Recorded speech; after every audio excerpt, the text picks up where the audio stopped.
ചെങ്ങന്നൂർ പയ്യാവൂരിൽ പുഴയിൽ കുളിക്കാനിറങ്ങിയ വിദ്യാർത്ഥി മുങ്ങി മരിച്ചു എന്നൊരു വാർത്ത. 9ാം ക്ലാസ് വിദ്യാർത്ഥിനി അലീനയാണ് മരിച്ചത്. സഹോദരനൊപ്പം പുഴയിൽ കുളിക്കാനിറങ്ങിയപ്പോഴായിരുന്നു അപകടം.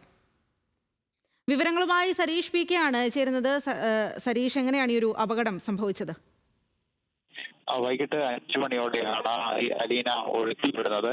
സഹോദരനോടൊപ്പം പുഴയിൽ കുളിക്കാൻ എത്തിയതായിരുന്നു. ആദ്യം സഹോദരനാണ് പുഴയിലേക്ക് ഇറങ്ങിയത്. പിന്നീട് ഈ അലീന കൂടി പുഴയിലേക്ക് ഇറങ്ങുകയും ഈ കയത്തിൽ പെടുകയുമായിരുന്നു എന്നാണ് സംശയിക്കുന്നത്. ഈ സഹോദരന് നീന്താൻ അറിയാമായിരുന്നു. പക്ഷേ പെട്ടെന്ന് അലീന മുങ്ങിത്താഴ്ന്നതോടെ സഹോദരന് രക്ഷപ്പെടുത്താനായില്ല. ഏതാണ്ട് 20 മിനിറ്റോളം ഈ സഹോദരന്റെ ബഹളം കേട്ടതിനെ തുടർന്ന് നാട്ടുകാരൊക്കെ ഓടിയെത്തി നടത്തിയ പരിശോധനയിൽ ഒടുവിൽ 20 മിനിറ്റോട്ടിന് ശേഷമാണ് അലീനയെ പുഴത്തേക്ക് എത്തിക്കാനായത്. പിന്നീട് ആശുപത്രിയിൽ എത്തിച്ചെങ്കിലും ജീവൻ രക്ഷിക്കാനായില്ല.